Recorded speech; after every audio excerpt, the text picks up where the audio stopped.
O5Hന്റെ പാചകപ്പുരയിലേക്ക് കടന്നു വരൂ. പാചകപ്പുരയിൽ ഒരു കാന്താരി ചമ്മന്തിയാണ് ഉണ്ടാക്കാനായിട്ട് പോകുന്നത്. അതിനു മുൻപ് പാചകപ്പുരയിലെ ചിരവയൊന്ന് പരിചയപ്പെടുത്താം.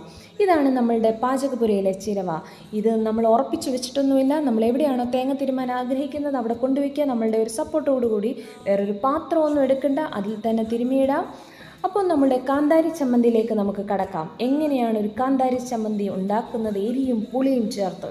അതിനായിട്ട് തിരുമിയ തേങ്ങ, ഇഞ്ചി, കാന്താരി മുളക്, കൊച്ചുള്ളി, പുളി, ഉപ്പ്, ഇത്രയും കാര്യങ്ങളാണ് നമുക്കൊരു കാന്താരി ചമ്മന്തി ഉണ്ടാക്കാനായിട്ട് വേണ്ടത്.